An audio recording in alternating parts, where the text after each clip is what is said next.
இந்த வருஷ பொங்கலுக்கு போன வருஷம் பொங்க கரும்பு வாங்கி நட்டு வச்சது. இங்க பாத்தீங்களா எவ்வளவு பேர் தக்காளி? இது என்ன தக்காளி சீத்து? பெங்களூர் தக்காளி. இதுவும் கொஞ்சம் பெருசா தான் இருக்கு. ஆனா இது சரியான மொத்தம். இந்த ஐயர் பிள்ளைக்கு உடம்பு சரியா போயிடணும்.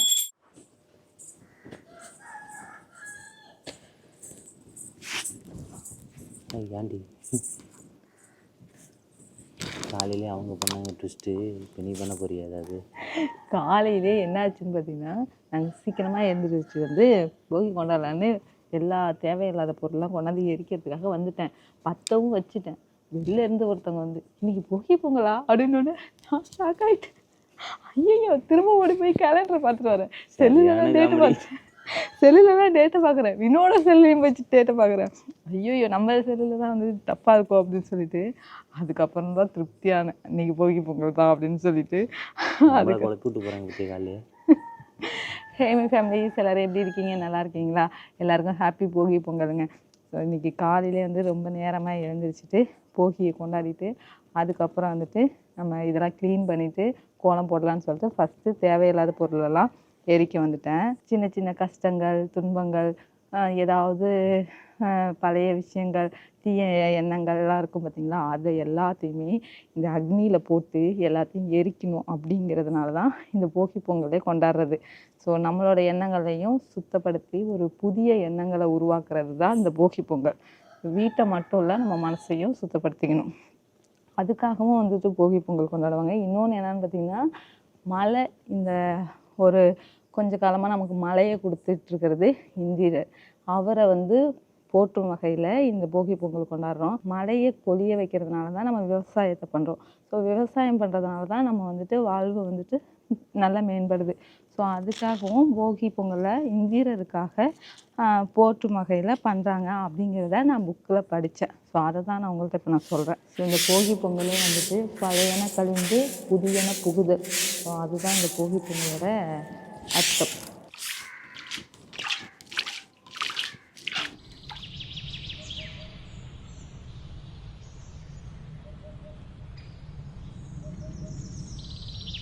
இந்த வருஷ பொங்கலுக்கு போன வருஷம் பொங்க கரும்பு வாங்கி நட்டு வச்சது. நிறைய களி வந்துருந்துச்சு. ஆனால் நாங்கள் பாதி கரும்பை வெட்டிட்டோம்ல. ஸோ இப்போதைக்கு ஒரு 4-5 கரும்பு மட்டும் தேறி இருக்கு. ஏன்னா இது வரைக்கும் பொங்க கரும்பே நாங்கள் வாங்கவே இல்லை, இங்கே வரவும் இல்லை.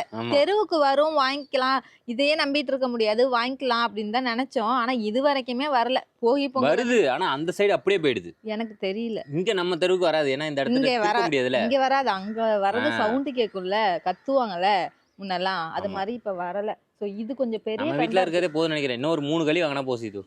இது ஒரு பெரிய கரும்பா இருக்கு. இங்கே வாங்க, இதுவும் கொஞ்சம் பெருசாக தான் இருக்குது. ஆனால் இது சரியான மொத்தம். இது மாதிரி 4 இருந்துச்சு. நான் என்ன நினச்சேன், 2 கரும்பு இருந்துச்சு. ஸோ 2 கரும்பை மட்டும் நம்ம படைக்கிறதுக்கு எப்பயுமே யூஸ் பண்ணிக்கலாம் அப்படின்னு சொல்லிட்டு இன்னொரு கரும்பை விட்டுருந்தேன். ஆனால் யாரோ ஒரு விசேஷத்துக்காக கேட்டிருந்துருக்காங்க. ஸோ அதனால் தேவை, ரொம்ப முக்கியமான தேவை, அதுக்கு வேணும் அப்படின்னு சொல்லி கேட்டதுனால பெரிய கரும்பு ஒன்று அத்தை வெட்டி கொடுத்துட்டாங்களாமா. அது எப்படி இல்லைன்னு சொல்ல முடியும். ஸோ அதனால் வெட்டி கொடுத்ததுனால இப்போ ஒரே ஒரு களி தான் இருக்குது, பெரிய களியா. இது போதும். இன்னும் 2 களி வாங்கினா கரெக்டாக இருக்கும்னு நினைக்கிறேன். 2 களி வாங்கினா கரெக்டாக இருக்கும். ஆனால் இந்த மாதிரி இருந்துச்சுன்னா சூப்பராக இருக்கலாம், அப்படியே வளைக்கிறதுக்கு நல்லா இருக்கும். 3 முக்கோணமாக வைப்போம்ல, 3த்தையும் ஒன்றா கட்டி, அதுக்கு கரெக்டாக இருக்கும். பரவாயில்ல. இது ஒன்று, இந்த 3 கம்பு இருக்கு. நமக்கு இல்லாத பட்சத்தில் இதை யூஸ் பண்ணிக்கலாம். கிடைச்சது இதெல்லாம் இப்போ வளர்ந்தது. அதான் இதுதான் முன்னாடி வளர்ந்தது. இதெல்லாம் சைடுல வந்தது. நான் காலையில சூடா டீ போட்டு எடுத்துட்டு வந்துட்டேன். அத்தை வீடு அலசுறாங்க.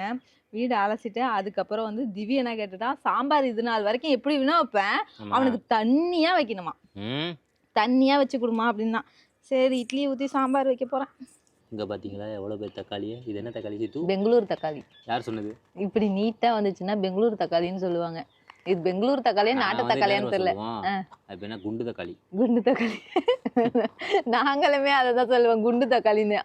அதுக்கப்புறம் விவரம் தெரிஞ்சதுக்கு அப்புறம் இது மாதிரி நீட்டா வந்துச்சுன்னா பெங்களூர் தக்காளி, அப்புறம் குண்டா வந்துச்சுன்னா நாட்டு தக்காளி. ஓ, இது 2 கலந்த கலவை போல இருக்கு. 2 தக்காளி வருது. இது என்ன புடுங்கி நடவே இல்லை, அப்படியே என்னமோ கொச்ச கொச்ச கொச்சன்னு இருக்கு. மேல கொடி கீழே கொடி, ஃபுல்லா கொடியா தான். ஆமா, மாடி மேல கொடி பத்தல, அதுக்கப்புறம் இன்னும் கீழேயும் கட்டி விட்டோம். இதை கொஞ்ச நாள் அவுத்தணும், ஏன்னா இப்ப வெய்ய அடிக்கல, அதனாலதான் இப்ப கட்டினது கீழே. ஆமா, கொஞ்ச நாள்ல அந்த பொங்க வேலைக்காக கட்டினது, அதுக்கப்புறம் கழட்டிடுவோம். இன்னும் ஒரு 3 நாள்ல வந்து அவுத்து விட்ருவோம் எல்லாத்தையும். ஏன்னா இந்த இடம் கிளியரா இருக்கணும் எப்பவுமே.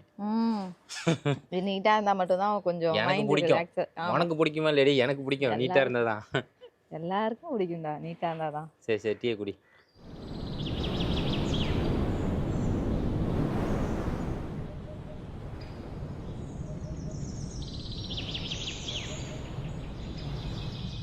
கோலம் போட்டுட்டு வந்ததுல இருந்து சரியான வேலை. வீட்டை அலசி விட்டு துணியை கொண்டு வந்து துடைச்சி காய போட்டு, ஐயோ. அதுக்கப்புறம் நான் குளிச்சுட்டு வந்து இப்போ இட்லி ஊற்றிட்டு இருக்கேன். அவன் வேற தண்ணியாக தான் இருக்கணும் சாம்பார் அப்படின்ட்டான். நான் வேற தண்ணி எடுத்து ஒரு சொம்பு தண்ணி எடுத்து ஊற்றி அதை தான் பண்ண போகிறேன்.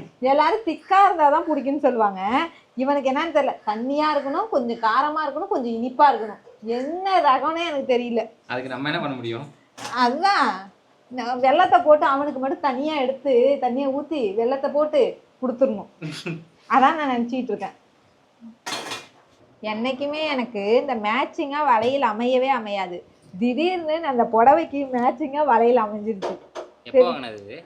முழுக்கில் வாங்கிட்டு வந்துச்சுல கௌசல்யா. ஆமா, கிரீன் கலர் வளையல், கிரீன் கலர் சாரி. இந்த சாரி உன்கிட்ட இருந்தது தானே? இது ஆல்ரெடி உள்ளதுதான்.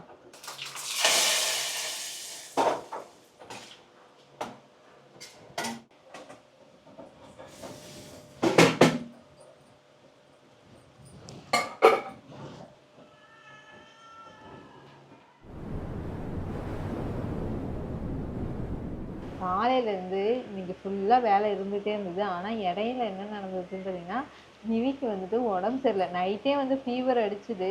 நான் எங்கேயோ பயந்துருக்கான் அப்படின்னு சொல்லிட்டு மருந்து கொடுத்தேன். அதுக்கப்புறம் காலையில் நல்லா தான் இருந்தான். திடீர்னு மதியமும் திரும்ப ஃபீவரு. அதுக்கப்புறம் நாளுங்கிழமை எதுவும் மருந்து வேற கொடுத்துட்டேன்.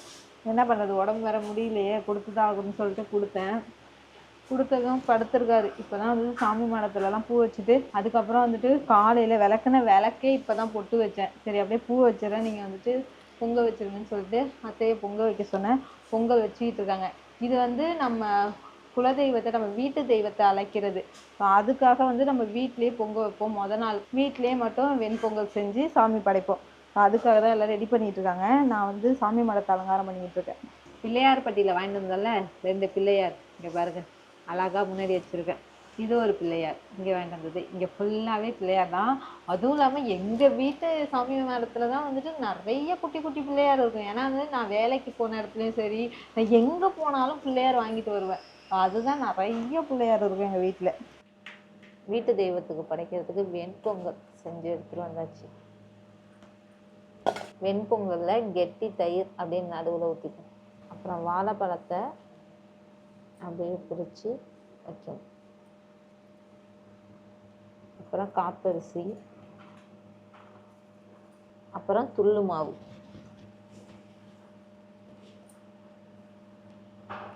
அப்புறம் பானகம், அது கூட மருதாணி, வளையல், மஞ்சள், குங்குமம் எல்லாமே எடுத்து வச்சாச்சு. பூ மட்டும் வைக்கல பற்றிய சொம்புக்கு. இந்த கலசம் தான் இன்னைக்கு மகமாயி, அப்படித்தானே?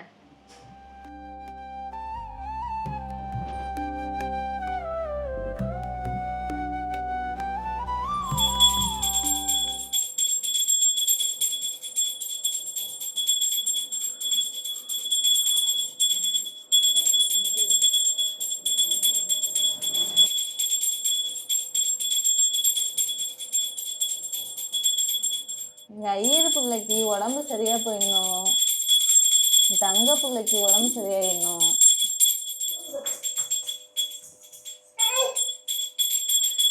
காலையிலேருந்து நைட்டு தூக்கமே கிடையாது. புரண்டு புரண்டு புரண்டு புரண்டு மனைவிட்டே இருக்கான். நிவி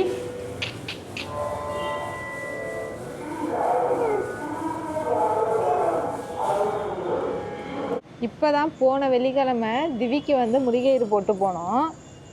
இப்போ இவனுக்கு மாற்றி மாற்றி யாருக்காவது ஒன்று நடந்துக்கிட்டு தான் இருக்கும். என்னன்னா நேற்று நைட்டு என்ன ஆயிடுச்சுன்னா, நான் வந்து ரெஸ்ட் ரூம் போகிறதுக்காக ஒரு 11:30 மணி இருக்கும். கதவு திறந்து வச்சுட்டு நான் கொல்லை பக்கம் போயிட்டேன். திறந்துட்டு ஸோ அந்த கொல்லை கதவை நான் சாத்திட்டு தான் போவேன். மறந்துட்டு திறந்து வச்சுட்டு போயிட்டேன். என்ன ஆச்சுன்னு தெரியல, கத்த ஆரம்பிச்சிட்டான். வான்னு தூங்கிட்டு இருக்கேன். அப்படி கத்த ஆரம்பிச்சிட்டான். இன்னும் தூங்கிட்டு இருந்தவன் எழுந்துருச்சு. அதுக்கப்புறம் பார்த்தா நான் பாத்ரூம்லேருந்து முடியாடுறேன், அந்த அளவுக்கு கத்துறான். அதுக்கப்புறம் கத்துனானா அப்படின்னு எழுந்திரிச்சு கேட்கான். ஐயோ எனக்கு உசுரே இல்லை. தூக்க கலக்கத்துல எனக்கு ஒன்றுமே தெரியல. ஏன்னா நாங்கள் தூங்குனதே லேட் ஆகிடுச்சு, ஒரு 12 மணிக்கு தான் தூங்கினோம். ஸோ 1 மணி பக்கம் அவன் வந்துட்டு கத்த ஆரம்பிச்சிட்டானா, எனக்கு பயம் வந்துடுச்சு. அதுக்கப்புறம் இப்போ ஒரு 4 மணி பக்கம் என்ன ஆயிடுச்சு, ஜுரம் வந்துச்சு. சரின்ட்டு மருந்து கொடுத்தேன். அப்புறம் காலையில் நல்லா இருந்தான். அதுக்கப்புறம் மதியம் திரும்ப ஃபீவர் வந்துடுச்சு. அதுக்கப்புறம் தான் வந்துட்டு இடையில விலாகே கண்டினியூ பண்ணல பார்த்தீங்களா, அப்படியே மனசு ஒரு மாதிரி ஆயிடுச்சு. சரிண்ணா அதுக்கப்புறம் தான் கொஞ்சம் தூக்கம் வந்துச்சு அவனுக்கு. அப்புறம் தூங்க வச்சுட்டு அதுக்கப்புறம் தான் மற்ற வேலையெல்லாம் பார்க்க ஆரம்பித்தோம். ஸோ போயிட்டு ஒரு வேப்பில் அடித்து வந்துடலான்னு சொல்லிட்டு வேப்பில் அடித்து முடிக்கிறது போட வந்தோம். இங்கே வந்தாலே 2 பேருக்கும் என்ன நடக்குமோ அதெல்லாம் எனக்கு தெரியாது. முடிகை இதனால மாற்றம் வருதா என்னெல்லாம் தெரியாது. ஆனால் இங்கே வந்தால் 2 பேரும் அப்படியே டோட்டலாக மாறிடுவாங்க. என்ன ஆமாம் என்ன ஆகுதுன்னு தெரியாது, அதெல்லாம் பறந்து போயிடும்.